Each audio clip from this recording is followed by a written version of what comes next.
Mahdi dei Ricchi presenta le origini del cristianesimo. Settima parte: Gesù, il falso profeta. Diversi autori ci dicono che i racconti su Gesù non sono per niente univoci come vorrebbe la Chiesa. A seguito proprio di studi molto diversificati, nella precedente lezione ho posto alcune tesi che ora andrò a sviscerare cominciando dalla prima. Gesù era un impostore e un personaggio violento. La tesi è nettamente in contrasto con la Chiesa che divulga una figura di Gesù assolutamente mite e sofferente. Eppure vi sono alcune scene in cui Gesù manifesta la sua natura non certo pacifica. L'episodio più noto è quello della cacciata dei mercanti dal Tempio. Gesù addirittura attribuisce a se stesso epiteti non molto lusinghieri, come quello di malfattore. Infatti più volte cercarono di prenderlo ed arrestarlo, ma Gesù riuscì sempre a sfuggire. La sua presunzione era tale da proclamarsi figlio di Dio, e ciò offendeva i suoi concittadini. Molti odiavano Gesù e appena potevano cercavano di punirlo per le sue azioni. Emblematica fu la sua cattura, di cui ora leggeremo la descrizione fatta dai 4 evangelisti. Matteo e Marco scrivono che contro Gesù fu mandata una gran folla con spade e bastoni. Luca è più evasivo e scrive una turba di gente. Più preciso risulta Giovanni, che parla di un distaccamento di soldati e delle guardie. Ancora più precisa è la versione originale in latino, che scrive cohortem, ovvero una corte che era composta da 600 legionari.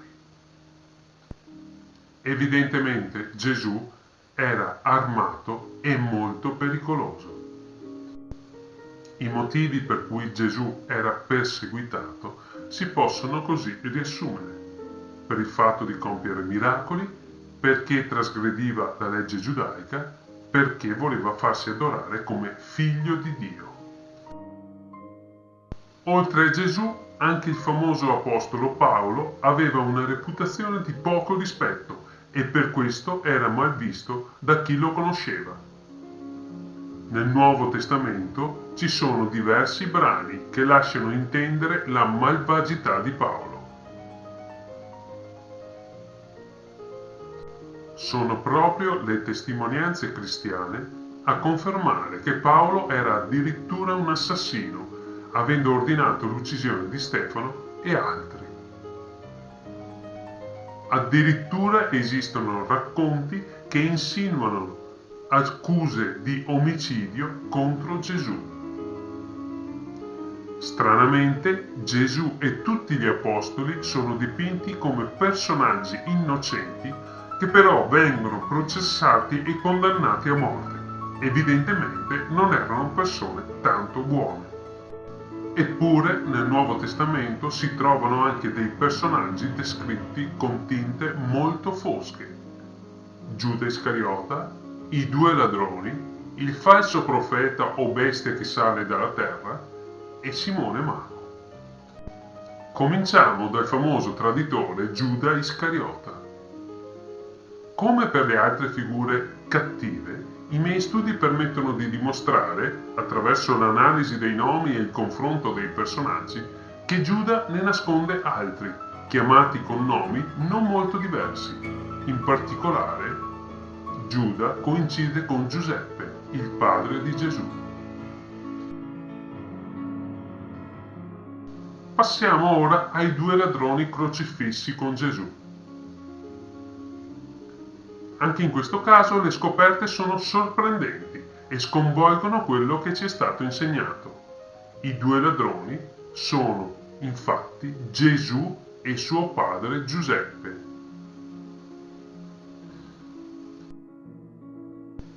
Altra figura assolutamente negativa è il falso profeta, detto anche bestia che sale dalla terra. Difatti le due più accreditate versioni del numero con cui l'Apocalisse indica questo personaggio rimandano ancora a Gesù. Per ultimo ci occupiamo di Simone Mago. Simone Mago è il personaggio in cui più di tutti si può riconoscere il Gesù malvagio che la Chiesa ha cercato di nascondere. Infatti Simone Mago compie miracoli come Gesù e il falso profeta ed è come loro adorato dalla gente credulona.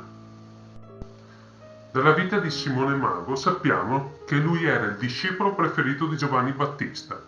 Una volta morto il maestro, Simone diventa il leader per i discepoli di Giovanni. Un'altra discepola è Elena, che diventa la compagna di Simone. I due convertono adepti in giro per il Mediterraneo, ma vengono inseguiti fino a Roma da Pietro e Paolo davanti a Nerone. Simone Mago viene sconfitto dai due apostoli a colpi di miracoli. Lui si frattura il corpo nel tentativo di dimostrare di saper volare. Subito dopo Nerone uccide Pietro e Paolo. Altre notizie su Simone Mago fanno comprendere che nasconde la figura di Gesù. Simone Mago prese in mano la situazione dopo la morte di Giovanni Battista, come fece anche Gesù. Simone si considerava e veniva considerato a tutti gli effetti un Dio, che si era incarnato apparendo agli uomini come uomo, anche se non lo era. Si definiva come il Padre soprattutto. Si presentò pubblicamente sotto il nome di Cristo. Disse che aveva sofferto in Giudea, ma in verità questo era solo quello che gli altri pensavano. Lui, in effetti, non soffrì. Compiva gli stessi miracoli di Gesù. Ad esempio, resuscitava le persone. Simone disse che se fosse stato sepolto vivo sarebbe risorto il terzo giorno. Simone si spacciava tra i giudei come il figlio, tra i samaritani come il padre e nelle rimanenti province come lo Spirito Santo. Simone sosteneva di essere il Cristo Salvatore. Gli approfondimenti per le notizie raccolte in questa lezione si trovano nel volume secondo, terzo e quarto e quinto della serie dei ricchi. Nella prossima lezione spiegherò chi era il vero Messia.